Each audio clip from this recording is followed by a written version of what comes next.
ہے فلک پر رحم لانے کے لیے، آہ جاتی ہے فلک پر رحم لانے کے لیے، بادلو ہٹ جاؤ دے دو راہ جانے کے لیے، اے دعا ہاں عرض کر عرش الہی تھام کے، اے دعا ہاں عرض کر عرش الہی تھام کے، اے خدا رخ پھیر دے اب گردش ایام کے، اے خدا رخ پھیر دے اب گردش ایام کے، رحم کر اپنے نہ آئین کرم کو بھول جا،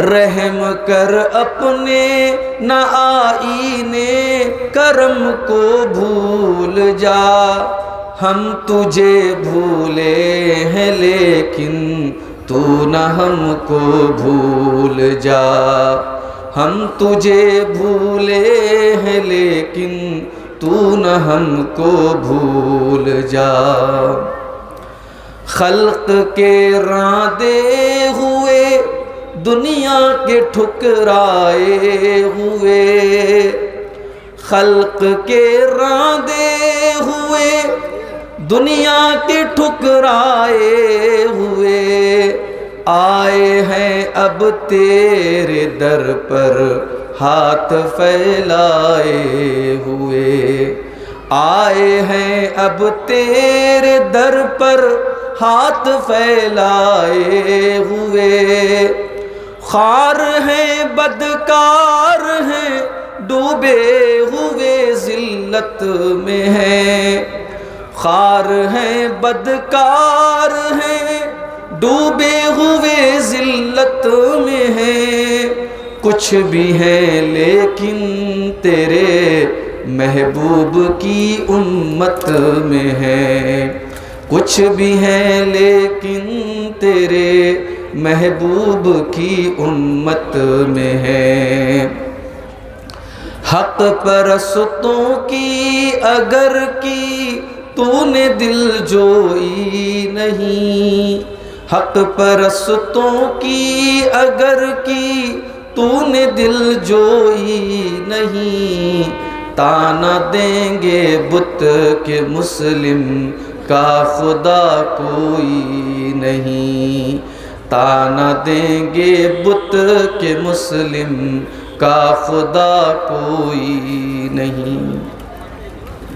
صدر محترم، علماء کرام، محترم بزرگوں، نوجوان ساتھیوں، پردہ نشین ماں اور بہنوں، پیارے بچوں، میرا خیال ہے یہ تیسری مرتبہ سنگرام پور کے جلسے میں حاضر ہونے کا اتفاق ہو رہا ہے۔ پچھلے سال بھی میں نے آپ کے ہاں ٹائم دیا تھا،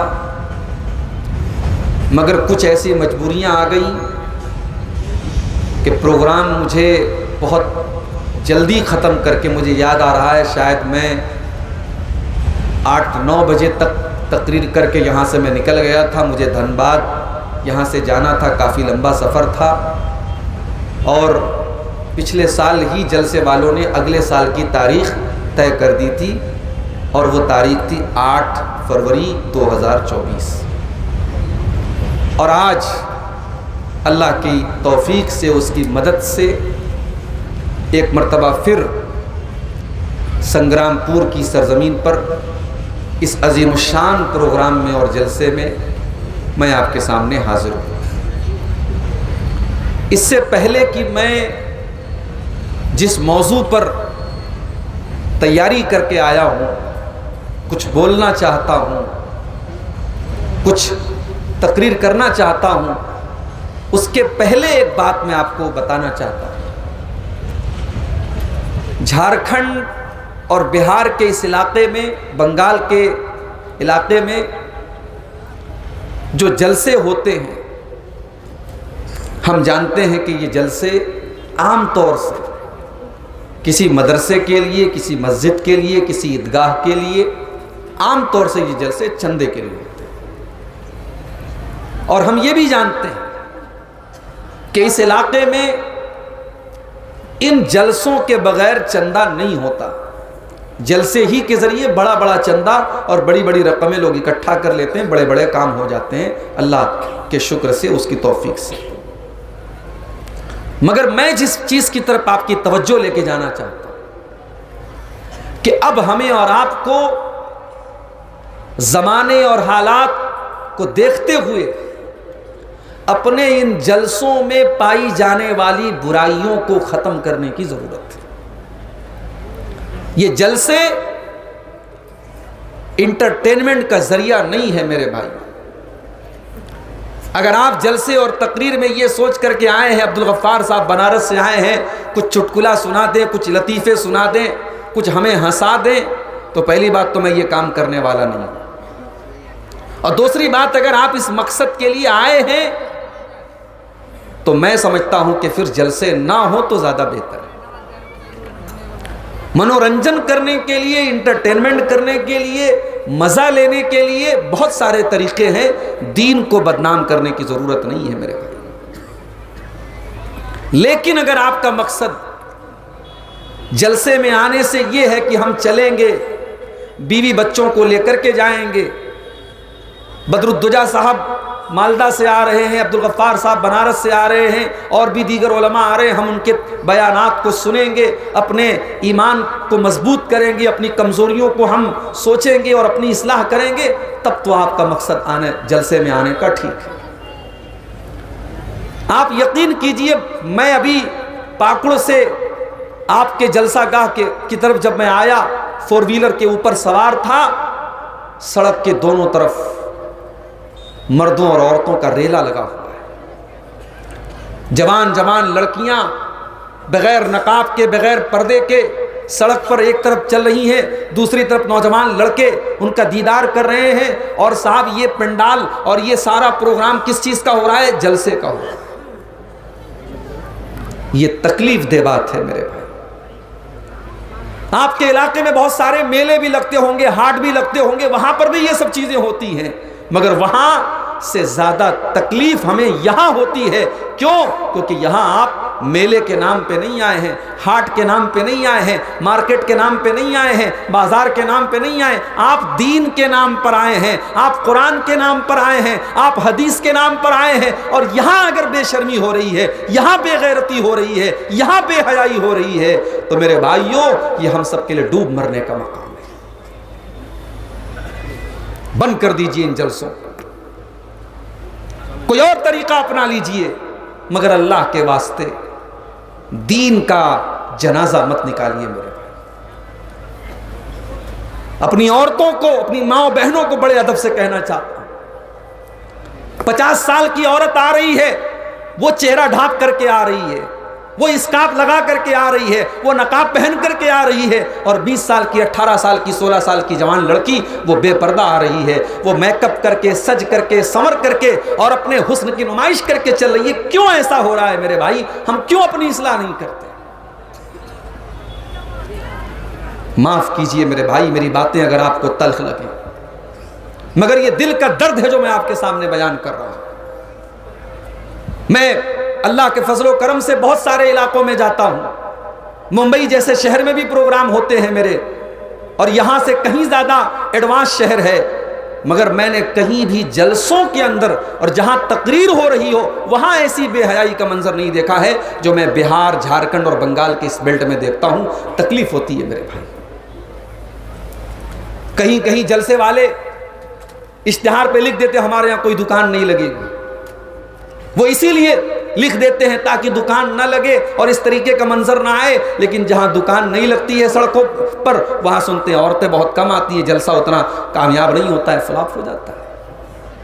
اس کا مطلب کہ کہیں نہ کہیں جلسے میں آنے کے پیچھے ہماری نیت اور ہمارا مقصد صحیح نہیں ہے۔ دعا کیجئے میرے بھائیوں، اللہ ہم سب کو اپنی اصلاح کرنے کی توفیق عطا فرمائے۔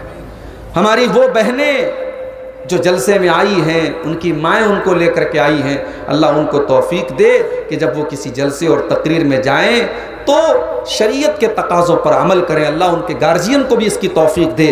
اللہ ہمارے ان نوجوانوں کو صحیح سمجھ دے جو اس طریقے کے جلسوں میں سڑک پر گھومتے پھرتے رہتے ہیں، تقریر ہو رہی ہے، جلسہ ہو رہا ہے، مگر ان کا مقصد تفریح کرنا اور انجوائے کرنا اور انٹرٹینمنٹ کرنا ہے۔ اللہ ہمارے ان نوجوانوں کو بھی صحیح سمجھ عطا فرمائے، آمین۔ میرے بھائیوں، دنیا کا ایک دستور ہے، جو چیز جتنی قیمتی ہوتی ہے اس کی حفاظت اتنی زیادہ کی جاتی ہے۔ میرے ہاتھ میں یہ موبائل ہے ریڈمی کا، 12-13 ہزار روپے کا موبائل ہے۔ میں نے اس پر ایک معمولی سا کور لگایا ہوا ہے، لیکن اسی موبائل میں بہت ساری ویرائٹی آتی ہے۔ آپ نے نام سنا ہوگا، آئی فون آتا ہے 40 ہزار سے لے کر کے 1.5 لاکھ روپے تک کا آتا ہے۔ سیمسنگ کے بعض موبائل جو ہے وہ 2-2 لاکھ روپے کے آتے ہیں۔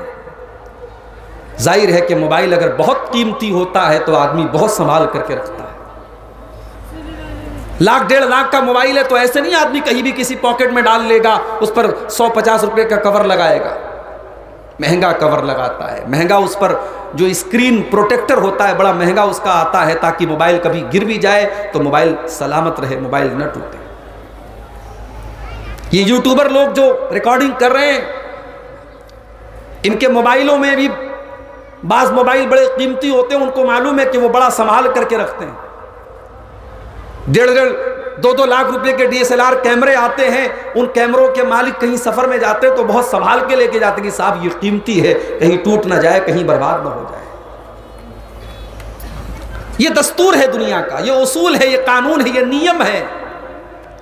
جو چیز جتنی قیمتی ہوتی ہے ہم اس کی حفاظت اتنی زیادہ کرتے ہیں۔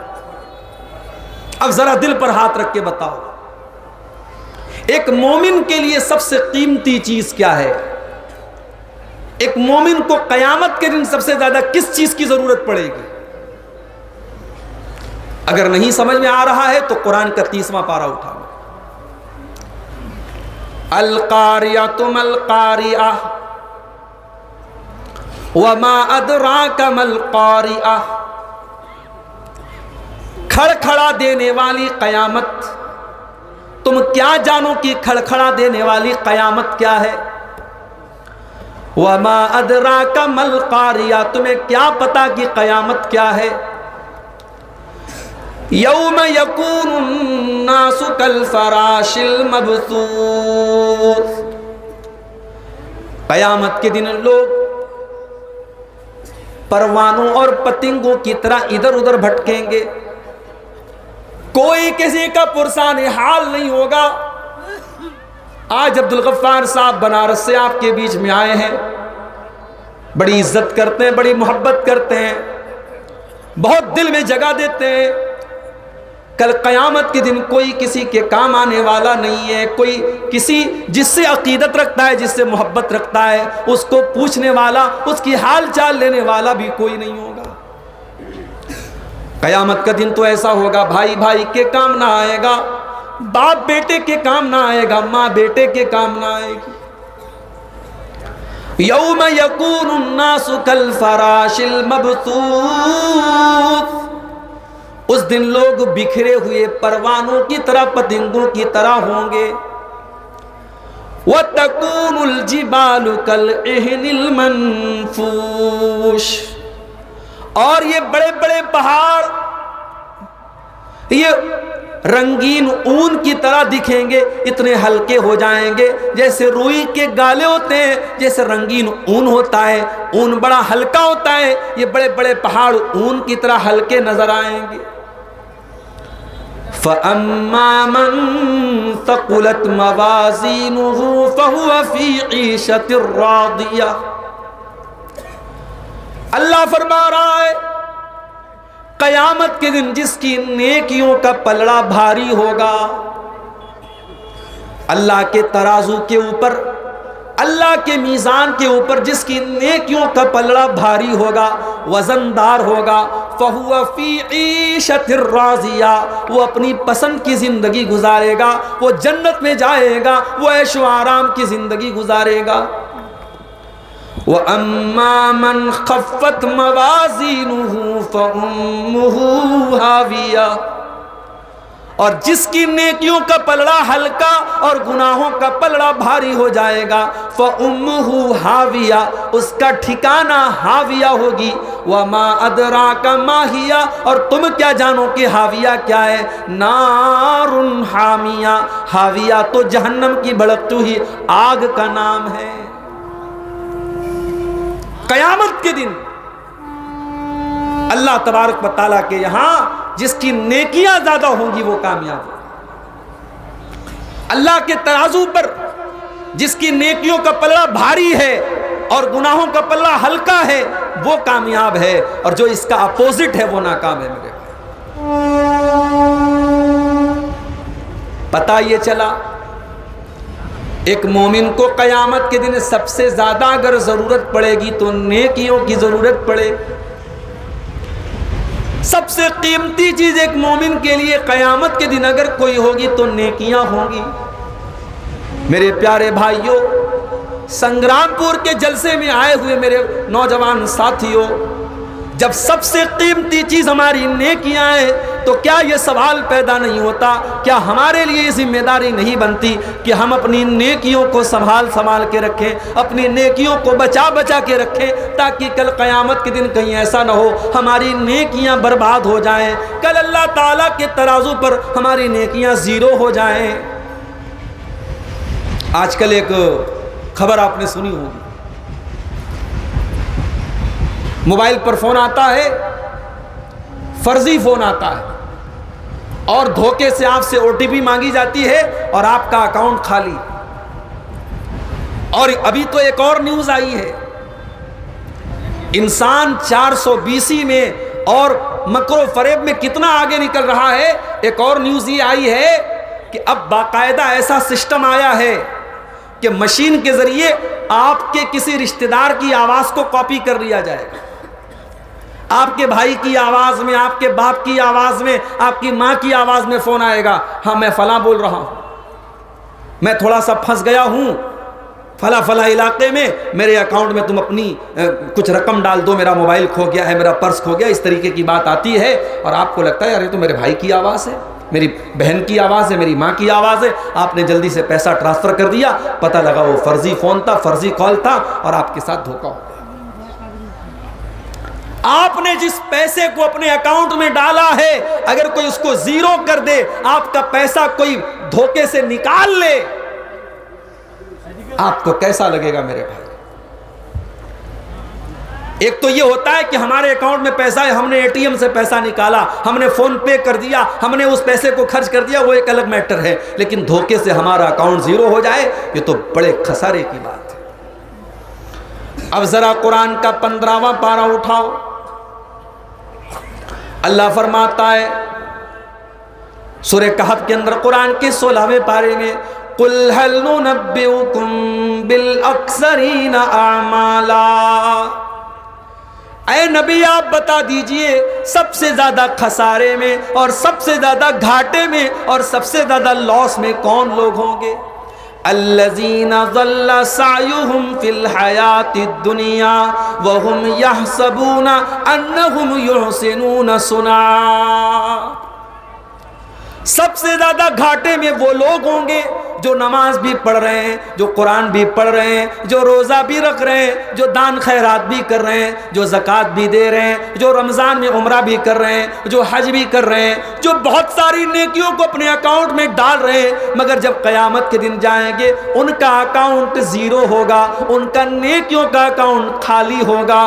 اے نبی بتا دیجئے سب سے زیادہ گھاٹے میں وہی لوگ ہوں گے الذین ضل سعیہم فی الحیات الدنیا، ان کی ساری نیکیاں برباد ہو جائیں گی اور وہ تو یہ سمجھ رہے ہیں کہ ہم بہت نیکی کا کام کر رہے ہیں۔ یہ کون لوگ ہوں گے؟ یہی میری تقریر کا عنوان ہے۔ وہ کون سی چیز ہے جو آپ کے نیکیوں کے اکاؤنٹ پر ڈاکہ ڈالتی ہے، جو آپ کی نیکیوں کے اکاؤنٹ کو زیرو کر سکتی ہے؟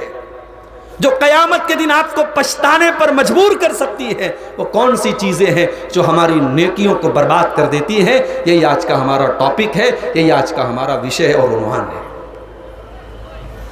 اللہ نے فرمایا اولئک الذین کفروا بآیات ربہم ولقائہ فحبطت اعمالہم فلا نقیم لہم یوم القیامۃ وزنا۔ اے نبی بتا دیجئے، جو اللہ کے اوپر ایمان نہیں رکھتا ہے، جو قیامت کے دن کے اوپر ایمان نہیں رکھتا ہے، جو اللہ کا انکار کرتا ہے، جو قیامت کا انکار کرتا ہے، جو مومن نہیں ہے، جو کافر ہے، جو اللہ کا انکار کرنے والا ہے، یہی وہ لوگ ہوں گے جن کی ساری نیکیاں برباد ہو جائیں گی اور قیامت کے دن ان کی نیکیوں کا کوئی وزن نہیں ہوگا۔ بوجھتے پرین، پہلی چیز جو آپ کی نیکیوں کو برباد کر دے گی، پہلی چیز کیا ہے؟ کفر ہے، شرک ہے۔ حج کرتے چلے جاؤ، عمرہ کرتے چلے جاؤ، اگر یہ پیشانی اللہ کے علاوہ کسی پتھر کے آگے جھک گئی، کسی مزار کے آگے جھک گئی، کسی قبر کے آگے جھک گئی، کسی انسان کے آگے جھک گئی، کسی پیڑ کے آگے جھک گئی، کسی ندی کے آگے جھک گئی، کسی بھی غیر اللہ کے آگے اگر یہ سر جھکا ہے اور شرک کر کے آدمی دنیا سے گیا ہے، تو وہ انسان قیامت کے دن اس کی نیکیوں کا اکاؤنٹ زیرو ہو جائے گا، اس کی نیکیاں اس کے کام نہیں آئیں گی۔ یہ قرآن کی آیت ہے، اللہ فرما رہا ہے۔ اور آگے بڑھیے، قرآن کا 19واں پارہ اٹھائیے۔ وَقَالَ الَّذِينَ لَا يَرْجُونَ لِقَاءَنَا لَوْلَا أُنزِلَ عَلَيْنَا الْمَلَائِكَةُ أَوْ نَرَى رَبَّنَا۔ اے نبی، یہ لوگ جو ہم سے ملنے کی امید نہیں رکھتے، جو قیامت کو نہیں مانتے، جو آخرت کو نہیں مانتے، جو اللہ کو نہیں مانتے، اے نبی یہ آپ سے کہتے ہیں کہ اے محمد صلی اللہ علیہ وسلم، اگر اللہ کا فرشتہ کوئی ہے تو ہمارے پاس کیوں نہیں آتا ہے؟ اگر واقعی میں فرشتے ہیں تو ہمارے پاس کیوں نہیں آتے ہیں؟ او نرا ربنا، اور اگر آپ کہتے ہیں کہ آپ اللہ کے نبی ہیں تو اے محمد صلی اللہ علیہ وسلم، ہم اللہ کا دیدار کیوں نہیں کر پا رہے ہیں؟ ہم اللہ کو دیکھ کیوں نہیں پا رہے ہیں؟ اللہ ہمیں نظر کیوں نہیں آ رہا ہے؟ لقد استکبروا فی انفسہم وعتوا عتوا کبیرا۔ اے نبی یہ ایسی ڈیمانڈ یہ کیوں کر رہے ہیں؟ کیونکہ یہ بہت بڑے گھمنڈی ہیں، یہ بہت بڑے سرکش ہیں، یہ اہنکار میں ڈوبے ہوئے لوگ ہیں، یہ اللہ کا مذاق اڑا رہے، فرشتوں کا مذاق اڑا رہے ہیں۔ اے نبی ان کو بتا دو، یوم یرون الملائکۃ لا بشری یومئذ ویقولون حجرا محجورا۔ اے نبی آج تو یہ آپ سے کہتے کہ فرشتوں کا دیدار کرا دو، جب موت کا ٹائم آئے گا، جب ان کی روح کے نکلنے کا ٹائم آئے گا اور فرشتوں کا یہ دیدار کر لیں گے تو وہ دن ان کے لیے بڑی بدنصیبی کا دن ہوگا، اور یہ کہیں گے حجرم محجورا، اے فرشتوں دور ہو جاؤ، میری جان نہ نکالو، میری روح نہ نکالو۔ وَقَدِمْنَا إِلَى مَا عَمِلُوا مِنْ عَمَلٍ فَجَعَلْنَاهُ هَبَاءً مَنْثُورًا۔ اللہ فرماتا ہے اے کافروں کان کھول کر کے سن لو، اے اللہ کا انکار کرنے والو، فرشتوں کا انکار کرنے والو اور رسول کا انکار کرنے والو، ہم تمہاری ساری نیکیوں کو ڈسٹرائے کر دیں گے، نشٹ کر دیں گے، برباد کر دیں گے، ختم کر دیں گے۔ تو یہ پہلی چیز ہے، اگر انسان کافر ہو جائے، مشرک ہو جائے، مرتد ہو جائے، اس کی کوئی نیکی اس کے کام نہیں آئے۔ ہم نیوز میں دیکھتے ہیں مسلمان لڑکیاں آج بہت ساری مرتد ہو رہی ہیں، ہمارے ماتھے پر چنتا کی لکیریں آ رہی ہیں، ہماری قوم کی بیٹیوں کو کیا ہو گیا ہے؟ فیس بک پر کوئی غیر مسلم لڑکا ان سے دوستی کر لیتا ہے، ان سے پیار کا اقرار کر لیتا ہے، محبت کا پاٹ پڑھا دیتا ہے، وہ لڑکی اپنے باپ کا گھر چھوڑ کے، اپنی ماں کا گھر چھوڑ کے، اپنے مذہب کو چھوڑ کر کے، اسلام کو چھوڑ کر کے اس غیر مسلم کے چکر میں پھنس جاتی ہے، مرتد ہو جاتی ہے، کافر ہو جاتی ہے۔ سنا ہے کہ نہیں آپ نے؟ نیوز میں آتا ہے۔ کان کھول کر کے سن لو، اگر کوئی لڑکی مرتد ہو جائے، اگر کوئی لڑکا مرتد ہو جائے تو اللہ کا کچھ نہیں بگڑتا، رسول کا کچھ نہیں بگڑتا، اسلام کا کچھ نہیں بگڑتا۔ اللہ قرآن کے دوسرے پارے میں فرماتا ہے وَلَا يَزَالُونَ يُقَاتِلُونَكُمْ حَتَّى يَرُدُّوكُمْ عَنْ دِينِكُمْ إِنِ اسْتَطَاعُوا۔ اے میرے نبی، ان کافروں کا، ان اللہ کے دشمنوں کا ایک ہی مقصد ہے، یہ تم کو دین سے پھیرنا چاہتے ہیں، یہ تم کو مرتد کرنا چاہتے ہیں، یہ تم کو دین سے دور کرنا چاہتے ہیں۔ وَمَن يَرْتَدِدْ مِنْكُمْ عَنْ دِينِهِ فَيَمُتْ وَهُوَ كَافِرٌ فَأُولَئِكَ حَبِطَتْ أَعْمَالُهُمْ فِي الدُّنْيَا وَالْآخِرَةِ۔ اے نبی، جو مرتد ہو جائے، جو اسلام کو چھوڑ کر کے کوئی اور دھرم سویکار کر لے، کسی اور مذہب میں داخل ہو جائے اور اسی حالت میں مر جائے، اس کی ساری نیکیاں برباد ہو جائیں گی۔ وَأُولَئِكَ أَصْحَابُ النَّارِ هُمْ فِيهَا خَالِدُونَ، اور وہ ہمیشہ ہمیشہ کے لیے جہنم میں چلا جائے گا۔ مرتد کا ٹھکانہ جہنم ہے۔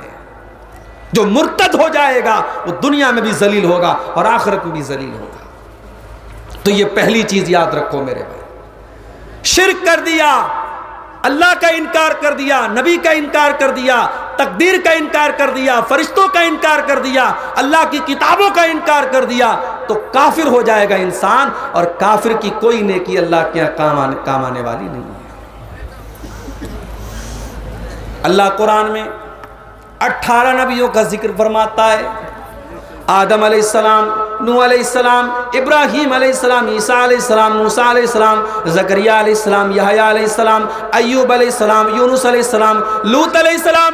اللہ 18 نبیوں کا تذکرہ فرما کے کہتا ہے وَلَوْ أَشْرَكُوا لَحَبِطَ عَنْهُمْ مَا كَانُوا يَعْمَلُونَ۔ ہمارے ان 18 نبیوں نے بھی اگر شرک کیا ہوتا، ان کی ساری نیکیاں برباد ہو جاتی، ان کے سارے عمل برباد ہو جاتے۔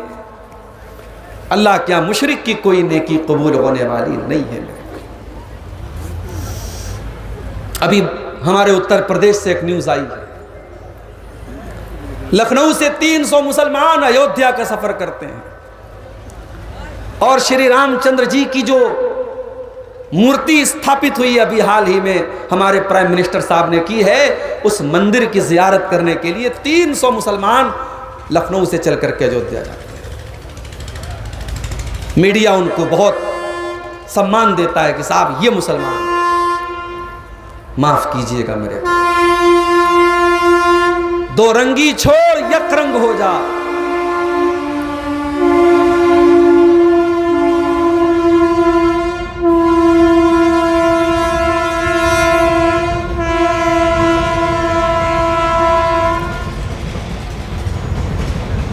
دو رنگی چھوڑ یک رنگ ہو جا، سراسر موم ہو یا سنگ ہو جا۔ آپ اگر یہ چاہتے ہیں کہ آپ لا الہ الا اللہ بھی پڑھتے رہے، اللہ اکبر بھی پڑھتے رہیں، اور پتھر کے بتوں کے آگے آپ سجدہ بھی کریں، غیر اللہ کے آگے آپ سر بھی جھکائیں اور غیر اللہ کے نام کے نعرے بھی لگائیں، اللہ بھی خوش، شیطان بھی خوش، رام بھی خوش، رحمان بھی خوش، یہ نہیں ہو سکتا میرے بھائی، یہ نہیں ہو سکتا۔ توحید، ہمارے دین کی پہچان توحید ہے۔ ہم لا الہ الا اللہ جب پڑھتے ہیں، ہم اقرار کرتے ہیں کہ اللہ ہی ہمارا معبود ہے، اور ہم انکار کرتے ہیں کہ اللہ کے سوا کوئی پوجیہ نہیں ہے، کوئی اپاسنا کے لائق نہیں ہے، کوئی عبادت کے لائق نہیں ہے۔ اور یہ الگ بات ہے، ہمارے ہندو بھائیوں کو بھی غلط پٹی پڑھائی گئی ہے، ورنہ ان کے دھارمک گرنتھوں میں بھی یہی کہا گیا ہے ایکم برہمادتیہ ناستی نینا ناستی ناستی کنچن، اللہ ایک ہے، برہما ایک ہے، دوسرا نہیں ہے، بالکل بھی نہیں ہے، کداپی نہیں ہے، ہرگز نہیں ہے۔ توحید تو ان کے مذہب میں بھی ہے۔ ڈاکٹر ذاکر نائک صاحب کی ایک کتاب ہے، انگلش میں اور ہندی میں، بنگلہ میں بھی آپ کو مل جائے گی، سملیرٹیز بٹوین ہندوازم اینڈ اسلام۔ اسلام اور ہندوازم کے بیچ میں کون کون سی چیزیں سملر ہیں، کامن ہیں، اس کو جا کے آپ پڑھ لیجئے، پورے حوالے آپ کو مل جائیں گے کہ توحید کا جو تصور اسلام پیش کرتا ہے وہ ہندو دھرم کے اندر بھی موجود ہے۔ مورتی پوجا اور بتوں کی پوجا کا تصور ہندو مذہب میں بعد میں آیا ہے۔ شری رام چندر جی ہمارے نزدیک بہت نیک انسان تھے، اپنے دور کے بہت اچھے راجا تھے، مریادہ پروشوتم ان کو کہا جاتا ہے۔ ہم ان کو ایک اچھا انسان مانتے ہیں، ہم ان کو معبود نہیں مان سکتے، ہم ان کو رب نہیں مان سکتے۔ کیوں؟ کیونکہ ہم جس کو رب مانتے ہیں اس کا کرائٹیریا یہ ہے، قل هو اللہ احد اللہ الصمد لم یلد ولم یولد ولم یکن لہ کفوا احد۔ اللہ ایک ہے، اللہ بے نیاز ہے، اللہ کسی کا بیٹا نہیں ہے، اللہ کا کوئی بیٹا نہیں ہے، اور اللہ کے برابر کوئی نہیں ہے۔ وہ رب نہیں ہو سکتا جس کی بیوی کا کوئی اپہرن کر کے لے کے چلا جائے، وہ رب نہیں ہو سکتا جس کو 14 سال ونواس کرنا پڑے، وہ رب نہیں ہو سکتا، وہ معبود نہیں ہو سکتا۔ اسلام کا تصور نہیں ہے میرے بھائی، اسلام کا یہ کانسیپٹ نہیں ہے۔ اب جن مسلمانوں نے یہ کام کیا ہے وہ جانے اور ان کے اعمال جانے۔ میرا رب قرآن میں کہتا ہے کہ تم توحید پر اگر آئے ہو، اسلام پر اگر آئے ہو تو اسی پر قائم رہنا، شرک کے قریب مت جانا۔ دیکھ لو ہمارے 18 نبیوں کی بات کرتا ہے اللہ، اگر انہوں نے بھی شرک کیا ہوتا تو ان کی نیکیاں برباد ہو جاتی۔ تو یہ پہلی چیز نوٹ کر لیجئے، شرک نہیں کرنا ہے، کفر نہیں کرنا ہے، اور اس کو ہلکے میں مت لینا۔ پاکڑ کا مسلمان اور یہ جو بیلٹ ہے آپ کا، جہاں اہل حدیثوں کی ایک بڑی تعداد ہے، آپ اس غلط فہمی میں مت رہنا کہ صاحب ہم تو اہل حدیث ہیں، ہمارے یہاں مزاروں پر سجدہ نہیں ہوتا، ہم قبروں پر سجدہ نہیں کرتے، ہمارے یہاں شرک نہیں ہوتا۔ آنے والا دور بہت نازک ہے میرے بھائی۔ سنتھال پرگنہ کے یہ جو ہمارے اہل حدیث مسلمان ہیں، یہ سوچ لیں اور تصور کر لیں آگے آنے والے 20 سالوں میں حالات بڑے نازک ہوں گے۔ ہمیں اپنی آنے والی نسلوں کا ایمان بچانا ہے، اپنے بچوں کو توحید سکھانا ہے، اپنی بیٹیوں کو توحید سکھانا ہے۔ نہیں اگر آپ نے سکھایا تو نبی کی وہ حدیث اپنے سامنے رکھیے۔ اللہ کے نبی فرماتے ہیں، بادروا بالاعمال فتنا كقطع الليل المسلم يصبح الرجل مؤمنا ويمسي كافرا ويمسي مؤمنا ويصبح كافرا يبيع دينه بعرض من الدنيا۔ اللہ کے نبی فرماتے ہیں، او لوگو جلدی سے نیک عمل کر لو، جلدی سے اچھے اچھے کام کر لو، فتنوں کا دور آنے والا ہے۔ قیامت کے پہلے کیسا دور آنے والا ہے، صبح کو ایک انسان مومن ہوگا اور شام ہوتے ہوتے کافر ہو جائے گا، اور شام کو مومن ہوگا اور صبح ہوتے ہوتے کافر ہو جائے گا، اور انسان اپنے دین کا سودا کر لے گا، چند سکوں کے بدلے میں اپنے دین کو بیچ دے گا۔ ابھی آپ نے دیکھا ہوگا ایودھیا کے اندر جو پروگرام ہوا تھا، اس میں ایک لمبی داڑھی والے مولانا صاحب بھی تشریف فرماتے، دیکھا تھا آپ نے ویڈیو میں؟ ایک امام صاحب ہے، وہ مولوی صاحب ہیں، وہ بھی اس پروگرام میں گئے تھے، اور ان کو جو ہے بڑی عزت ملتی ہے ہماری حکومتوں کی نظر میں، اور جو ہے اسلام دشمن طاقتوں کی نظر میں ان کا بڑا اونچا مقام ہے۔ میرے بھائیوں، ایسے علماء سونے جو لمبی داڑیاں بھی رکھے ہیں اور ماتھے پر سجدے کا نشان بھی ہے، لیکن وہ چند ٹکوں کے بدلے میں اور چند سکوں کے بدلے میں ایمان اور اسلام کا سودا کرتے ہیں۔ ایسے مولویوں اور ایسے علماء کی وجہ سے بھی آج اسلام بدنام ہو رہا ہے۔ مجھے تو اس غریب مسلمان کا جب میں نے انٹرویو دیکھا، ایودھیا کی رام مندر کے پیچھے اس کا مکان ہے اور وہ قریشی ہے، اور نام مجھے یاد نہیں آ رہا ہے، اس بوڑھے چچا کا انٹرویو آپ دیکھ لیجئے، یوٹیوب پر آپ کو مل جائے گا۔ جب رپورٹر نے اس سے پوچھا کہ فلاں صاحب کو تو نمنترن ملا ہے اور وہ بھی گئے تھے وہاں پہ رام مندر کے پروگرام میں، تو چچا نے کیا جواب دیا؟ انہوں نے کہا بھی باپ زندگی میں ایک ہی ہوتا ہے، باپ دو نہیں ہو سکتے۔ انہوں نے کہا ہم اپنے باپ کو باپ کہہ سکتے ہیں، ہم کسی اور کے باپ کو باپ نہیں مانتے، یہ ہماری غیرت گوارا نہیں کرتی ہے۔ اور انہوں نے صاف کہا کہ بھائی ہم نے تو یہاں پہ ہمیشہ بھائی چارے کے ساتھ ہم رہے ہیں، لیکن آج جو ہو رہا ہے ٹھیک ہے، ہم بھائی قانون اور عدالت کی بات ہے، ہم اس پر کوئی لب کشائی نہیں کر سکتے۔ بڑا معقول انہوں نے انٹرویو دیا تھا، آپ یوٹیوب پر جا کے دیکھ لیں۔ ہم اس چچا کی غیرت کو سلام کرتے ہیں، ان کے جذبے کو سلام کرتے ہیں میرے بھائی۔ آج حالات یہ ہو چکے ہیں، اور اس سے بھی برے حالات آگے آئیں گے اگر آپ نے اپنے دین اور ایمان کی حفاظت نہیں کی، اپنے بچوں کو توحید کا پاٹھ نہیں پڑھایا، ایمان کا پاٹھ نہیں پڑھایا، تو حالات اس سے بھی نازک ہونے والے ہیں میرے بھائی۔ دوسری چیز، نیکیوں کو برباد کر دینے والی، نیکیوں کو ختم کر دینے والی دوسری چیز کیا ہے؟ قرآن کا 30واں پارہ اٹھاؤ، اللہ فرماتا ہے فویل للمصلین الذین هم عن صلاتهم ساہون الذین هم یراؤون۔ نماز جیسی عبادت اس کے پڑھنے والے کے بارے میں اللہ فرما رہا ہے فویل للمصلین، نماز پڑھنے والوں کے لیے ویل ہے، بربادی ہے، جہنم ہے۔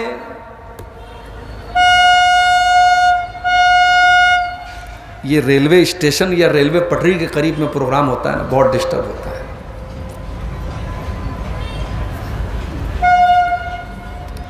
نماز پڑھنے والوں کے لیے بربادی۔ کون سے نماز پڑھنے والے؟ الذین هم عن صلاتهم ساہون، جو اپنی نماز سے غافل ہوتے ہیں۔ الذین هم یراؤون، جو دکھاوے کے لیے نماز پڑھتے ہیں، جو ریاکاری کرنے کے لیے، لوگوں کو دکھانے کے لیے نماز پڑھتے ہیں، جو اللہ کو خوش کرنے کے لیے نماز نہیں پڑھتے۔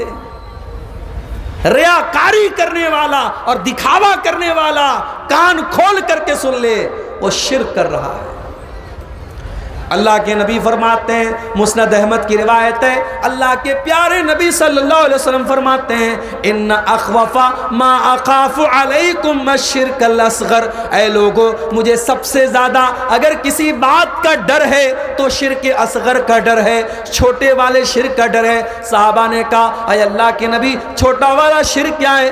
آپ نے فرمایا الریا، ریاکاری کرنا، دکھاوا کرنا، اور دکھاوے کے لیے نماز پڑھنا اور دکھاوے کے لیے عبادت کرنا، یہ چھوٹا والا شرک ہے۔ اس کے بعد اللہ کے نبی فرماتے ہیں جو ریاکاری کرے گا، جو دکھاوا کرے گا، قیامت کے دن اللہ اس سے فرمائے گا اذهبوا الى الذين كنتم تراؤون في الدنيا، اے ریاکاری کرنے والے، اے دکھاوا کرنے والے، تو جا اور دنیا میں تو جس کو دکھانے کے لیے نماز پڑھتا تھا، روزہ رکھتا تھا، زکوٰۃ دیتا تھا، حج کرتا تھا، عمرہ کرتا تھا، تو جا کر کے اس سے اپنی نیکی کا ثواب لے لے، میں آج تیری نیکی کا تجھے کوئی ثواب نہیں دوں گا۔ دکھاوا مت کیجئے میرے بھائی۔ ٹھیک ہے جلسے میں چندہ ہو رہا ہے، آپ کے نام کا اناؤنسمنٹ ہوا اور ایک طریقہ بنا ہے، میں اس کو دکھاوا نہیں مانتا ہوں، لیکن ہاں اپنے دل کو صاف رکھو میرے بھائی۔ اگر دل میں یہ ارادہ ہے کہ میں دان دوں تو اللہ راضی ہوتا ہے یا نہیں راضی ہوتا ہے، لیکن پورے گاؤں والوں کو پتہ چل جائے کہ ہاں میں نے اتنا بڑا دان دیا ہے، مقصد لوگوں کو دکھانا ہے، تو پھر آپ اپنی نیت کے بارے میں سوچ لیجئے میرے بھائی، اس لیے کہ ریاکاری کرنے سے آپ کی نیکی برباد ہو سکتی ہے۔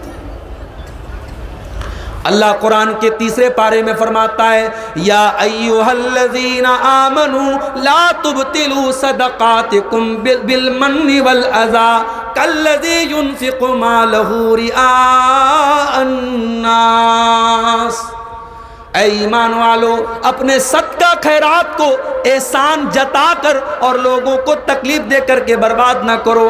اے ایمان والو ان لوگوں کی طرح تم صدقہ خیرات نہ دیا کرو جو لوگوں کو دکھانے کے لیے مال خرچ کیا کرتے ہیں۔ جانتے ہو ریاکاری کتنی خطرناک چیز ہے معلوم ہے؟ آئیے ایک حدیث آپ کو سناتا ہوں، یہ ترمذی کی صحیح روایت ہے، اور حدیث کے راوی کون ہیں؟ حضرت ابو ہریرہ رضی اللہ تعالیٰ عنہ۔ وہ کہتے ہیں کہ اللہ کے پیارے نبی جناب محمد رسول اللہ صلی اللہ علیہ وسلم نے فرمایا کہ قیامت کے دن سب سے پہلے اللہ تعالیٰ 3 لوگوں کا فیصلہ کرے گا۔ بڑے غور سے سننا، قیامت کے دن اللہ تعالیٰ سب سے پہلے 3 لوگوں کا فیصلہ کرے گا۔ رجل تعلم القرآن وعلمہ، سب سے پہلے قرآن کے مولانا، قرآن کے عالم، قرآن کے حافظ، قرآن کے قاری صاحب کو بلایا جائے۔ اللہ پوچھے گا مولوی صاحب، عالم صاحب، حافظ جی آپ نے قرآن کو سیکھا اور سکھایا، ہم نے آپ کو قرآن کا علم دیا، آپ نے کیا کیا قرآن کا؟ وہ قرآن کا عالم کہے گا اے اللہ میں نے قرآن کو تیرے لیے سیکھا اور میں نے قرآن کو تیرے لیے سکھایا، میں رات و دن قرآن کو پڑھا کرتا تھا، اے اللہ تجھے خوش کرنے کے لیے، تجھے راضی کرنے کے لیے۔ اللہ فرمائے گا کذبتا، تو جھوٹ بول رہا ہے، اے میرے بندے تو اس لیے قرآن کو پڑھتا تھا، پڑھاتا تھا تاکہ لوگ تیری تعریف کریں اور تیرا نام لیں اور تیرے گن گائیں، تو تجھے جو چاہیے تھا وہ تو تجھ کو مل گیا۔ دوسرا آدمی لایا جائے گا جو بہت بڑا مالدار تھا، پیسے والا تھا، اللہ کی راہ میں بہت پیسہ خرچ کیا کرتا تھا۔ اللہ اس سے پوچھے گا میرے بندے میں نے تجھ کو دھن دیا، دولت دیا، مال دیا، تو نے پیسے کا کیا کیا؟ بندہ کہے گا اے اللہ میں تیری راہ میں خرچ کیا کرتا تھا، میں نیکی کے کاموں پر لگایا کرتا تھا۔ اللہ فرمائے گا تو جھوٹ بول رہا ہے، تو اس لیے پیسہ خرچ کیا کرتا تھا تاکہ دنیا والے تیری تعریف کریں، تجھے بہت بڑا دان دینے والا کہیں، تجھے بہت بڑا دانی کہیں، بہت بڑا سخی کہیں، تو تجھے جو چاہیے تھا وہ تو مل گیا۔ پھر تیسرا لایا جائے گا، یہ اللہ کی راہ میں جہاد کرنے والا اور اللہ کی راہ میں شہید ہو جانے والا تھا۔ اللہ فرمائے گا میرے بندے میں نے تجھ کو طاقتور بنایا، تجھ کو لڑنے والا بنایا، تجھ کو باڈی بلڈر بنایا، تیرے جسم کو طاقت دی، تو نے کیا کیا؟ بندہ کہے گا اے اللہ قاتلت فیک حتی استشہدت، اے اللہ میں تیرے راستے میں لڑتے لڑتے شہید ہو گیا۔ اللہ فرمائے گا تو جھوٹ بول رہا ہے، تو اس لیے لڑتا تھا، تو اس لیے جنگ میں جاتا تھا تاکہ تجھے میڈل ملے، تیری تعریف ہو، تیرا نام لیا جائے، لوگ تیری تعریف کریں، تو تجھے جو چاہیے تھا مل جائے گا۔ اس کے بعد حضرت ابو ہریرہ کہتے ہیں اللہ کے نبی نے میرے گھٹنوں پر اپنے دونوں ہاتھوں سے مار کر کے فرمایا اولئک الذین تسعر بہم النار یوم القیامہ، اے ابو ہریرہ قیامت کے دن سب سے پہلے جہنم کی آگ میں انہی 3 لوگوں کو ڈالا جائے گا۔ اتنی خطرناک چیز ہے ریاکاری۔ ریاکاری سے اپنے آپ کو بچاؤ میرے بھائی۔ یہ فیس بک کا دور ہے، یہ یوٹیوب کا دور ہے۔ ہمارے پڑوسی ملک میں ایک مولانا صاحب کے بیٹے کا انتقال ہو گیا، مولانا صاحب اپنے بیٹے کا جنازہ لے کے جا رہے ہیں تو کیمرے سے جنازے کی ریکارڈنگ ہو رہی ہے، ہر اینگل سے ریکارڈ کیا جا رہا ہے۔ مولانا صاحب اپنے بچے کی فیکٹری پر گئے، اس کی کرسی کو دیکھ کر کے رو رہے ہیں، اس کے گھر کو دیکھ کر کے رو رہے ہیں، اور چاروں طرف سے کیمرے سے ریکارڈنگ ہو رہی ہے، اور یہ ریکارڈنگ خود مولانا صاحب کے اپنے پروفیشنل کیمرے سے ہو رہی ہے، ان کے اپنے آفیشیل یوٹیوب چینل پر اپلوڈ ہو رہی ہے۔ یہ آج ہمارے علماء، اپنے آپ کو علماء کہنے والوں کا یہ حال ہو چکا ہے، ان کی زندگی کے پرسنل میٹرز بھی آج ان کے یوٹیوب چینل پر اپلوڈ ہو رہے ہیں۔ یہ دور ہے میرے بھائیوں دکھاوا کا، یہ دور ہے ریاکاری کا، یہ دور ہے پبلسٹی کا۔ اس دور میں اگر کرنا ہے تو اپنی نیکیوں کی حفاظت کرو، جو ٹوٹی پھوٹی نیکیاں ہم نے کی ہیں، اگر چاہتے ہیں کہ وہ سیف ہوں، وہ سرکشت ہوں، وہ اللہ تعالیٰ کے قیامت کے دن اللہ کے ہاں ہمارے نام اعمال میں ان کو تولا جائے اور ان کو شمار کیا جائے، تو اپنے آپ کو ریاکاری سے بچا لو میرے بھائی، اپنے آپ کو دکھاوا سے بچا لو۔ اور آگے بڑھیے، ایک اور چیز جو ہماری نیکیوں کو برباد کر دینے والی ہے، بدعت کرنا۔ ابھی آپ نے سنا ہوگا رجب کی 27 تاریخ کو شب معراج منائی جاتی ہے۔ ابھی میرے ایک جاننے والے کا میسج آیا، ان کے یہاں آج لوگ روزہ رکھے ہوئے تھے۔ کون سا روزہ؟ بولے ہزاری روزہ، ایک روزہ کا ثواب 1000 روزے کے برابر ملتا ہے۔ یاد رکھو میرے بھائی، معراج کا واقعہ سچا واقعہ ہے، مگر معراج کب ہوئی، کس سال ہوئی، کس مہینے میں ہوئی، اس کا کوئی اوتھینٹک پروف نہیں ہے۔ اس لیے 27 رجب کو معراج کی رات منانا اور اس دن روزہ رکھنا اور رات میں نماز پڑھنا یہ بالکل بھی صحیح نہیں ہے، بدعت ہے۔ یہ اپنے من سے، اپنی مرضی سے، اپنی اچھا سے کوئی کام نیکی سمجھ کر کے اس کو بنایا جائے اور کیا جائے، اسی کو بدعت کہا جاتا ہے۔ اور اللہ کے نبی اپنے ہر خطبے میں کیا کہتے تھے؟ وَكُلُّ بِدْعَةٍ ضَلَالَةٍ وَكُلُّ ضَلَالَةٍ فِي النَّارِ، ہر بدعت گمراہی ہے اور ہر گمراہی جہنم میں لے کر کے جانے والی ہے۔ اللہ کے پیارے نبی صلی اللہ علیہ وسلم یہ بھی فرماتے ہیں من احدث فی امرنا ھذا ما لیس منہ فہو رد، جو ہمارے دین کے اندر نیا کام نکالے گا اس کا وہ کام مردود ہے، اس کے اس کام پر اس کو کوئی ثواب ملنے والا نہیں ہے۔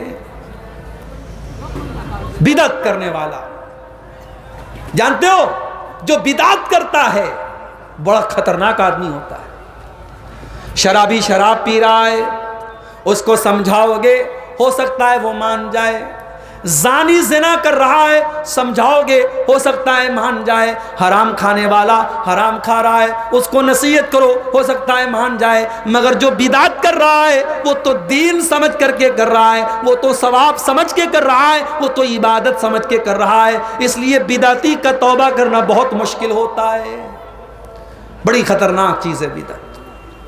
اور اسی لیے قیامت کے دن جب اللہ کے پیارے نبی صلی اللہ علیہ وسلم جب حوض کوثر کا پانی اپنے امت کے لوگوں کو پلائیں گے تو بخاری اور مسلم کی روایت ہے کہ کچھ ایسے بھی لوگ آئیں گے اللہ کے نبی ان کو حوض کوثر کا پانی پلانے کی کوشش کریں گے. جب اللہ کے نبی ان کو حوض کوثر کا پانی پلانے لگیں گے تو فرشتے روک دیں گے اور فرشتے کہیں گے اے اللہ کے نبی آپ ان کو یہ حوض کوثر کا پانی نہیں پلا سکتے. اور اللہ کے نبی فرمائیں گے یہ تو میری امت کے لوگ ہیں, یہ تو میرا کلمہ پڑھنے والے لوگ ہیں, یہ تو میرے ماننے والے لوگ ہیں. تو صحابہ کیا, تو فرشتے کیا کہیں گے؟ فرشتے کہیں گے اے اللہ کے نبی انک لا تدری ما احدثوا بعدک, اے اللہ کے نبی آپ نہیں جانتے انہوں نے آپ کے بعد آپ کے دین میں کون کون سے نئے نئے کام نکالے ہیں, آپ کے دین کو بگاڑ کے رکھ دیا ہے, آپ کے دین کا تماشا بنا کے رکھ دیا ہے. ہر مہینے کی کوئی نئی بدعت. ابھی رجب کا مہینہ چل رہا ہے, شب معراج, پھر اگلے مہینے میں شب برات, پھر رمضان میں آخری جمعہ کو الوداع کا جمعہ, پھر شوال کے مہینے میں کوئی اور بدعت, پھر اس کے بعد سفر کا مہینہ آتا ہے, اس کو کہتے تیزی کا مہینہ ہے, اس میں جو پیدا ہوتا ہے وہ بڑا تیز ہوتا ہے. ہر مہینے کی کوئی نئی بدعت ہے. میرے پیارے ساتھیوں, بدعتوں سے اپنے آپ کو بچاؤ. بدعت بڑی خطرناک چیز ہے, ہماری اور آپ کی نیکیوں کو برباد کر دے. اور آگے بڑھیے, نیکیوں کو برباد کر دینے والی ایک اور چیز ہے نماز کے معاملے میں لاپرواہی کرنا.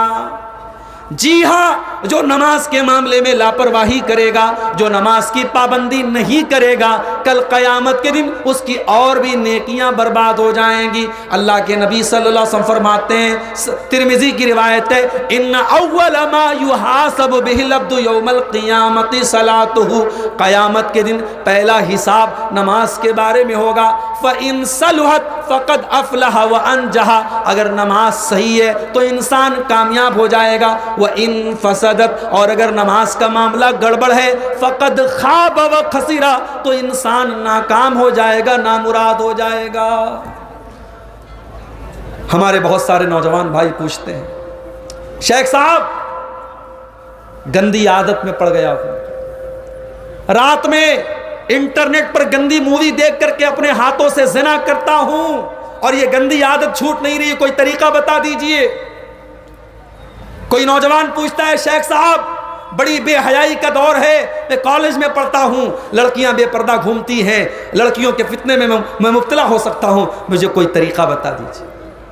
اور میں تم کو طریقہ بتاتا ہوں, اور یہ طریقہ قرآن کا طریقہ ہے, یہ نسخہ قرآن کا بتایا وہ نسخہ ہے. اللہ قرآن میں فرماتا ہے سورہ مریم کے اندر, فَخَلَفَ مِن بَعْدِهِمْ خَلْفٌ أَضَاعُوا الصَّلَاةَ وَاتَّبَعُوا الشَّهَوَاتِ فَسَوْفَ يَلْقَوْنَ غَيًّا, جو لوگ نماز کے معاملے میں لاپرواہی کریں گے وہ لوگ خواہشات کے پیروکار ہو جائیں گے. وہ کبھی عورت کے فتنے میں پڑ جائیں گے, کبھی انٹرنیٹ کے فتنے میں پڑ جائیں گے, کبھی زنا کے فتنے میں پڑ جائیں گے. جو نماز کے معاملے میں لاپرواہی کرے گا وہ خواہشات کا پیروکار ہو جائے گا. اس کا اپوزٹ مطلب یہ نکلا کہ جو نماز کی پابندی کرے گا وہ ان فتنوں سے بچا رہے گا. میرے نوجوان ساتھیوں, اگر عورت کے فتنے سے بچنا چاہتے ہو, اگر انٹرنیٹ کے فتنے سے بچنا چاہتے ہو, اگر ہاتھوں کے زنا سے بچنا چاہتے ہو, نماز کی پابندی کرو, نماز کی پابندی کرو, انشاءاللہ بہت ساری بری عادتیں آپ کی چھوٹ جائیں گی. اسی لیے اللہ قرآن کے 21ویں پارے کے شروع میں کہتا ہے اقیم الصلاۃ, اے نبی نماز قائم کیجئے, ان الصلاۃ تنہی عن الفحشاء والمنکر, بے شک یہ نماز آپ کو بے حیائی سے اور برائی سے روکے گی. تو نماز کی پابندی نہ کرنے سے بھی انسان کی نیکیاں قیامت کے دن زیرو ہو سکتی ہے. اور آگے بڑھیے, شراب پینے والا, شراب پینے والا شراب پی کر کے اپنی نیکیوں کو خطرے میں ڈال رہا ہے. کیوں؟ اس لیے کہ اللہ کے نبی فرماتے ہیں من شرب الخمر, جو شراب پیتا ہے, لا يقبل اللہ صلاتہ 40 لیلۃ, اس کی 40 دن تک کی نماز اللہ قبول نہیں کرتا ہے. جو روز شراب پی رہا ہے، اب سوچو ایک مرتبہ شراب پیا 40 دن کی نماز اللہ قبول نہیں کرتا ہے۔ جو برابر شراب پی رہا ہے وہ اپنی نمازوں کو برباد کر رہا ہے، اپنی نیکیوں کو برباد کر رہا ہے۔ شراب کے اور نقصان ایک طرف، شراب کی اور برائیاں ایک طرف، شراب کا یہی بہت بڑا نقصان ہے کہ شراب ہماری نیکیوں کو برباد کرنے والی چیز ہے۔ میرے پیارے ساتھیوں، جو شراب پیتا ہے، جو شرابی ہوتا ہے، وہ اپنی نیکیوں کو برباد کر رہا ہے۔ اور آگے بڑھیے، ایک اور چیز ہے جو ہماری نیکیوں کو برباد کر دینے والی ہے، اور وہ چیز ہے اللہ کے دین کا مذاق اڑانا۔ کبھی کبھی فیس بک کے اوپر ایسے جوک آتے جس میں جنت کا مذاق اڑایا جاتا ہے، ایسے بھی جوک آتے جس میں جہنم کا مذاق اڑایا جاتا ہے۔ ایک ویڈیو آپ نے دیکھا ہوگا، لوگ جھوٹ موٹ کی دعا کر رہے ہیں، پیچھے آمین بول رہے ہیں، دعا کا لوگ مذاق اڑا رہے ہیں۔ خبردار، دین کا مذاق مت اڑانا، دین کا مذاق مت اڑانا، اللہ کا مذاق مت اڑانا، نماز کا مذاق مت اڑانا، دعا کا مذاق مت اڑانا۔ دین کا مذاق اڑانے سے انسان کافر ہو سکتا ہے اور اس کی ساری نیکیاں برباد ہو جاتی ہیں۔ اللہ نے فرمایا سورہ توبہ کے اندر، قُلْ أَبِاللَّهِ وَآيَاتِهِ وَرَسُولِهِ كُنْتُمْ تَسْتَهْزِئُونَ۔ اے نبی ان سے کہہ دیجئے، کیا تم اللہ کا مذاق اڑاتے ہو؟ کیا تم رسول کا مذاق اڑاتے ہو؟ کیا تم اللہ کی آیتوں کا مذاق اڑاتے ہو؟ لا تعتذروا، خبردار تم کوئی بہانہ نہ بیان کرنا، کوئی بہانہ نہ کرنا۔ قد کفرتم بعد ایمانکم، جب تم نے اللہ کا مذاق اڑایا، جب تم نے رسول کا مذاق اڑایا تو تم تو کافر ہو گئے۔ دین کا مذاق اڑانے والا کافر ہو جاتا ہے اور کافر کی ساری نیکیاں برباد ہو جاتی ہیں۔ اور ایک چیز اور نوٹ کر لو، اگر کسی کو دین پسند نہیں ہے، نماز پہ تقریر ہو رہی ہے، جلسہ سن کے گیا، گھر جا کے کہہ رہے یار عبدالغفار صاحب کو تو خالی نماز نظر آتی ہے۔ جمعہ کے خطبے میں جا کے سنا نماز پر تقریر ہو رہی ہے، گھر آیا بڑے غصے میں بولا یار چھوڑو نماز وماز کی بات، آج کے دور میں دیکھو مسلمان کتنے پریشان ہیں، اس پر کوئی بات نہیں کر رہا ہے، لوگ نماز نماز نماز لگائے ہیں، چھوڑو ہٹاؤ نماز۔ اگر کوئی اس طریقے سے بات کرتا ہے، اپنے ایمان کی خیر منائے، اپنے دین کی خیر منائے۔ نماز کو ناپسند کرنے والا اور دین کو ناپسند کرنے والا، اس کی بھی کوئی نیکی اللہ قبول نہیں فرمائے گا۔ ذَلِكَ بِأَنَّهُمْ كَرِهُوا مَا أَنزَلَ اللَّهُ فَأَحْبَطَ أَعْمَالَهُمْ۔ اللہ قرآن میں فرماتا ہے جو ہماری شریعت کو ناپسند کرتے ہیں، جن کو ہمارا دین پسند نہیں ہے، ان کی ساری نیکیوں کو ہم برباد کر ڈالیں گے، ان کی ساری نیکیاں برباد ہو جائیں گی۔ اسی طریقے سے میرے بھائیوں، ایک اور چیز ہے جو ہماری نیکیوں کو برباد کرتی ہے، اور وہ ہے حقوق العباد کے معاملے میں لاپرواہی کرنا۔ نماز آپ بالکل پابندی سے پڑھ رہے ہیں، رمضان کا پورا روزہ آپ نے رکھا ہے، زکوٰۃ ہر سال آپ نکال رہے ہیں، مسجدوں میں برابر چندہ دے رہے ہیں، مدرسوں میں برابر چندہ دے رہے ہیں، حج بھی آپ نے کر لیا ہے، عمرہ بھی آپ نے کر لیا ہے، مگر بھائی کا حق مار کے بیٹھے ہیں، بہن کا حق مار کے بیٹھے ہیں۔ ایک بیٹے کو زمین جائیداد میں حق دے دیا، ایک بیٹے کو نہیں دیا۔ حقوق العباد کے معاملے میں اگر آپ نے لاپرواہی کی ہے تو یہ نماز، یہ روزہ، یہ زکوٰۃ، یہ حج، یہ سب برباد ہو سکتا ہے میرے پیارے ساتھیوں۔ بڑی مشہور حدیث ہے، اللہ کے پیارے نبی اپنے صحابہ سے پوچھتے ہیں، اے میرے صحابہ یہ بتاؤ کہ مفلس کون ہے، غریب کون ہے؟ صحابہ نے کہا اللہ کے نبی غریب وہ ہے جس کے پاس پیسہ نہ ہو، مال نہ ہو۔ آپ نے فرمایا میری امت میں سب سے غریب آدمی وہ ہوگا جو نماز لے کر کے آئے گا، جو روزہ لے کر کے آئے گا، جو زکوٰۃ لے کر کے آئے گا، جو حج لے کر کے آئے گا۔ وَيَاتِي قَدْ شَتَمَ هَذَا وَضَرَبَ هَذَا وَقَذَفَ هَذَا وَأَكَلَ مَالَ هَذَا، لیکن کسی کا مال کھایا ہوگا، کسی پر جھوٹا الزام لگایا ہوگا، کسی پر بہتان لگایا ہوگا، کسی کو برا بھلا کہا ہوگا۔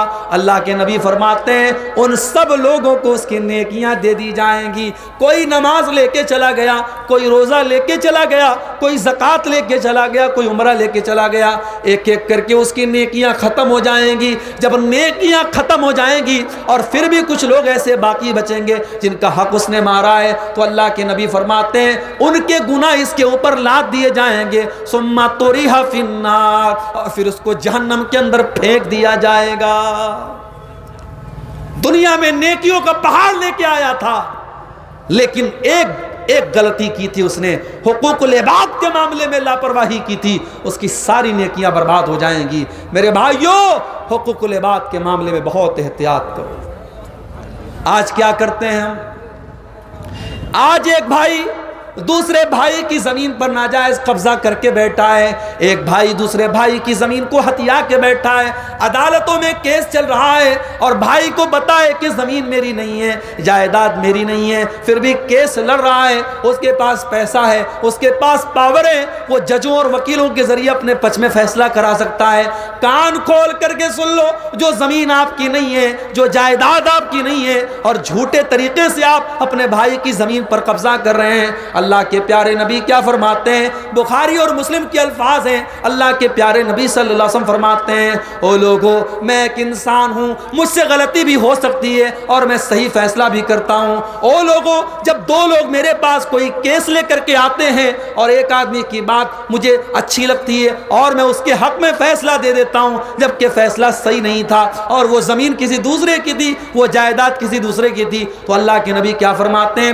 فَإِنَّمَا أَقْطَعُ لَهُ قطعة من النار. جو زمین میں غلط, جس کا حق نہیں ہے, اس کو دے رہا ہوں, اس کو میں زمین نہیں دے رہا ہوں, اس کو میں جہنم کی آگ کا ٹکڑا دے رہا ہوں. میرے بھائیوں, اگر آپ نے ناجائز طریقے سے اپنے بھائی کی, اپنے پڑوسی کی زمین ہتھیا بھی لی اور مکان بنا لیا اور بلڈنگ بنا لیا, اس پر آپ نے جہنم کی آگ کا کے اوپر آپ نے بلڈنگ تیار کی ہے. نبی اکرم فرماتے ہیں وہ جہنم کی آگ میں اس کو دے رہا ہوں. اس کو جانتے ہیں آپ؟ یہ جو ہمارے ایک پنجے کا جو ناپ ہوتا ہے, ہمارے یہاں بنارس میں اس کو بتا بولتے ہیں. بتا اردو میں بالشت بولتے ہیں, آپ کے بنگلہ میں بھی شاید بتا ہی بولتے ہوں گے. ایک بتا, ایک ہاتھ اگر کسی نے کسی کی زمین ہتھیا لی, اللہ کے نبی فرماتے ہیں طُوِّقَ مِن سَبْعِ أَرْضِينَ يَوْمَ الْقِيَامَةِ, قیامت کے دن 7 زمینوں کا توق, 7 زمینیں اس کے گلے میں ڈال دی جائیں گی. اتنا بڑا عذاب اس کو دیا جائے گا, اس نے ایک پنجے اور ایک ہاتھ کی ہتھیلی کے برابر جس نے کسی کی زمین ہڑپی ہوگی, اس کا یہ معاملہ ہوگا. میرے بھائی, اور آگے بڑھیے. نیکیوں کو برباد کر دینے والی ایک اور چیز ہے اکیلے میں اور تنہائی میں کیے جانے والے گناہ. آپ گھر میں رات کے 12 بجے ہیں اور آپ اپنے بیڈ روم میں بیڈ پر بستر پر لیٹے ہوئے ہیں اور آپ کے موبائل پر انٹرنیٹ کا پیک لگا ہوا ہے اور آپ کی انگلی کے ایک ٹچ کے اوپر گندگی کی چیزیں آپ کے سامنے آ سکتی ہیں. میرے پیارے ساتھیوں, آپ 5 ٹائم کے نمازی بھی ہیں, آپ دنیا کی نظر میں بڑے نیک اور پرہیزگار ہیں, لیکن اگر انٹرنیٹ کا آپ غلط استعمال کر رہے ہیں اور تنہائی میں اور اکیلے میں آپ غلط چیزوں کو دیکھ رہے ہیں, تو میرے بھائیوں کان کھول کر کے سن لو, اللہ کے نبی کیا فرماتے ہیں. یہ ابن ماجہ کی صحیح روایت ہے. اللہ کے پیارے نبی صلی اللہ علیہ وسلم فرماتے ہیں, میں اپنی امت کے ایسے لوگوں کو جانتا ہوں جو قیامت کے دن پہاڑ کے برابر نیکیاں لے کر کے آئیں گے. اللہ تعالیٰ ان کی نیکیوں کو اڑا کر کے خاک کر دے گا, ان کی نیکیوں کو برباد کر دے گا, ان کی نیکیوں کو ختم کر دے گا. صحابہ نے پوچھا, اے اللہ کے نبی وہ کون لوگ ہوں گے, ذرا کھل کر کے بتا دیجئے, ذرا کلیئر کر کے بتا دیجئے. اللہ کے نبی فرماتے ہیں وہ نماز بھی پڑھیں گے, وہ روزہ بھی رکھیں گے, وہ ساری نیکیوں کے کام کریں گے. وَلَكِنَّهُمْ إِذَا خَلَوْا بِمَحَارِمِ اللَّهِ انْتَهَكُوهَا. بس ایک بات کی کمی ہوگی, جب وہ تنہائی میں ہوں گے, جب وہ اکیلے میں ہوں گے, وہ ناجائز کام کریں گے, وہ غلط کام کریں گے, وہ اللہ کو ناراض کرنے والے کام کریں گے. میرے بھائیوں, اپنی تنہائی کو بچا کے رکھو.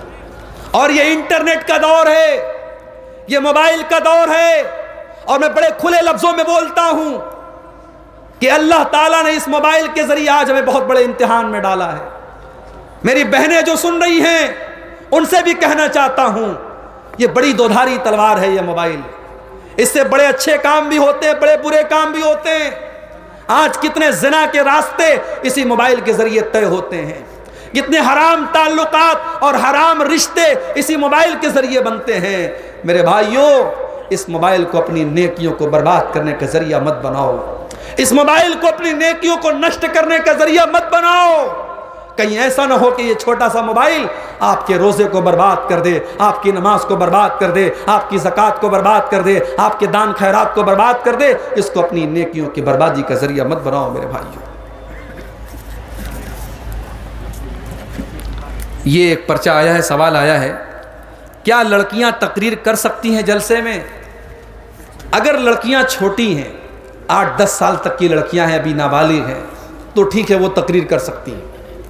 لیکن بڑی بڑی لڑکیاں ہیں جو بنات کے اداروں میں پڑھ رہی ہیں اور وہ ماشاءاللہ پورے نقاب میں آ رہی ہیں اور پبلک کے سامنے تقریر کر رہی ہیں، اس کو ہم ناجائز یا حرام تو نہیں کہتے، لیکن یہ بہتر نہیں ہے، یہ مناسب نہیں ہے۔ عورت کو اس طریقے سے پبلک پلیٹ فارم پر دعوت و تبلیغ کرنے کا حکم نہیں دیا گیا۔ عورت کو اپنے دائرے میں عورتوں کے درمیان تبلیغ کرنے کا حکم دیا گیا ہے۔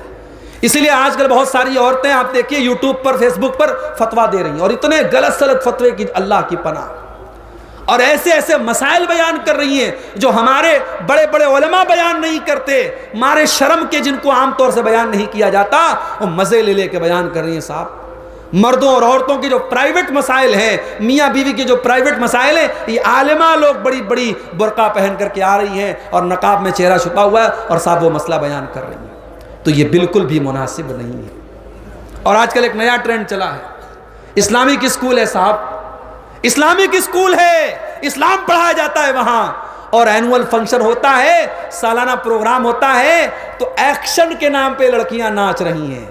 اس کو ڈانس نہیں کہتے، اس کو ایکشن کہتے ہیں۔ اب کوئی نظم پڑھی جا رہی ہے، 5 لڑکیاں ایکشن کر رہی ہیں، ناچ رہی ہیں۔ معاف کرنا میرے بھائی، ڈانس کا نام ایکشن رکھ دینے سے وہ حلال نہیں ہو جائے گا۔ جو چیز غلط ہے وہ غلط ہی رہے گی، اور بڑے افسوس کی بات اب بڑے بڑے اچھے اسلامک اسکولوں میں یہ کام ہو رہا ہے۔ میرے بھائیوں، ایک چیز اور ہے کہ لڑکی بھاگ کر شادی کرتی ہے، پھر بعد میں والدین قبول کرتے ہیں۔ ظاہر ہے لڑکی اگر بھاگ کر کے شادی کر رہی ہے تو 2 کنڈیشن ہو سکتی ہے۔ اگر وہ کسی مسلمان ہی سے کر رہی ہے تو اب وہ والدین کے سامنے اگر پہلے پرستاو آیا تھا، اور مان لیجئے لڑکی نے والدین سے کہا تھا میں فلاں لڑکے سے شادی کرنا چاہتی ہوں، اور لڑکا صحیح تھا، لڑکا دیندار تھا، تو میں والدین سے کہنا چاہوں گا کہ کہیں آپ ضد سے کام نہ لیں۔ اگر لڑکی کسی لڑکے کو پسند کرتی ہے، اسلام کا کانسیپٹ نہیں ہے، اسلام کا تصور نہیں ہے، مگر ہم جانتے ہیں یہ بے پردگی کا ماحول ہے، اسکول کالج یونیورسٹی میں بہت کچھ ہوتا ہے۔ اگر لڑکی نے گھر میں آ کے کہہ دیا میں فلاں لڑکے سے شادی کرنا چاہتی ہوں، اور وہ لڑکا دین کے اعتبار سے کوئی گڑبڑ لڑکا نہیں ہے، تو لڑکی کے والدین کو چاہیے کہ اس سے شادی کر دیں۔ اور اگر واقعی میں لڑکا گڑبڑ ہے، لڑکا دیندار نہیں ہے، تو لڑکی کو سمجھائیں، اور پھر لڑکی کو چاہیے کہ ماں باپ کے فیصلے کے آگے سر جھکا دے۔ لڑکی کے لیے جائز نہیں ہے کہ وہ ماں باپ کی اجازت کے بغیر شادی کرے۔ اور اگر لڑکی کسی غیر مسلم کے ساتھ فرار ہوتی ہے اور پھر آتی ہے اور والدین قبول کرتے ہیں، نہیں کرنا چاہیے اس لڑکی کو قبول جب تک وہ دوبارہ اس لڑکے سے رشتہ توڑ کر کے اسلام میں داخل نہ ہو۔ لڑکی کے والدین کو اس لڑکی کو قبول نہیں کرنا چاہیے، کیونکہ وہ زنا بھی کر رہی ہے اور اس نے اسلام کو چھوڑ کر کے جو مرتد ہوئی ہے بہت بڑا گناہ کیا ہے۔ ایسی صورت میں تو لڑکی کے والدین کو بالکل بھی قبول نہیں کرنا چاہیے۔ اسی طریقے سے میرے بھائیوں، اس پرچے میں ایک سوال آیا ہے، جہیز کے بارے میں بتائیے۔ بتانے کی ضرورت نہیں ہے، آپ سمجھدار ہیں، عقل مند کے لیے اشارہ کافی ہے۔ آج آپ اتنے بھولے مت بنیے کہ آپ کو جہیز کے بارے میں بتانا پڑے۔ اسلام کا بڑا سیدھا کانسیپٹ ہے۔ لڑکی کے ماں باپ کو اسلام نے ہر قسم کے بوجھ سے آزاد رکھا ہے۔ نہ لڑکی کے باپ کو اپنی لڑکی کی شادی پر اس کو جہیز دینے کی ضرورت ہے، نہ لڑکی کے باپ کو لمبی چوڑی دعوت دینے کی ضرورت ہے۔ لڑکی کے باپ کو اسلام نے ہر بوجھ سے مکت رکھا ہے۔ وہ تو بیچارہ خود اپنی بیٹی کی شادی کر رہا ہے، اپنی زندگی بھر کی کمائی آپ کے حوالے کر رہا ہے۔ میرے نوجوان بھائیوں، اگر ذرہ برابر بھی آپ کے اندر شرم ہے، حیا ہے، غیرت ہے، تو جاؤ اور اپنے والدین سے کہہ دو ہمیں بھیک میں ملی ہوئی کار اور بھیک میں ملی ہوئی بائک نہیں چاہیے. ہم اپنے قوت بازو سے بائک بھی خریدیں گے اور کار بھی خریدیں گے, اور جب تک طاقت نہیں ہے ہم سسرال کی مسری کا انتظار نہیں کریں گے, معمولی سی چارپائی پر لیٹ لیں گے مگر ہم جہیز نہیں لیں گے. لڑکوں سے گزارش کرتا ہوں یہ گٹس اپنے اندر پیدا کرو, یہ طاقت اپنے اندر پیدا کرو. اور میں خاص طور سے اپنی ماں سے کہنا چاہتا ہوں لالچ مت کرو. اپنے بیٹے کی شادی, دیکھو لڑکی والے کی مجبوری ہو سکتی ہے, لڑکے والے کی کوئی مجبوری نہیں ہوتی ہے. جو بہت سارے لڑکے والے کہتے ہیں ارے لڑکی کا باپ خوشی سے دے رہا ہے تو ہم نے لے لیا. نہیں, آپ سختی سے منع کر دیں, نہیں دینا ہے آپ کو کچھ, ہم سب انتظام کر لیں گے. جب اس طریقے سے 10 15 20 نوجوان جب شروعات کریں گے انشاءاللہ تو سماج میں اس سے میرے بھائیوں ایک انقلاب آئے گا. اور جلسے والوں نے مجھ سے یہ گزارش کی ہے, چندہ جو ہے بہت کم ہوا ہے, آپ لوگ چندے پر بھی تھوڑا توجہ دیں. آپ جانتے ہیں پروگرام چندے کے لیے ہو رہا ہے, تعاون کے لیے ہو رہا ہے. اگر آپ اس میں تعاون نہیں کریں گے, اتنا خرچہ کر کے اور اتنی محنت کے بعد اور مہینوں سے اس جلسے کی تیاری ہوئی ہے, اور اس کے بعد بھی اگر جو ہے آپ چندے کے لیے توجہ نہیں دیں گے میرے بھائیوں تو یہ بہت افسوس کی بات ہے.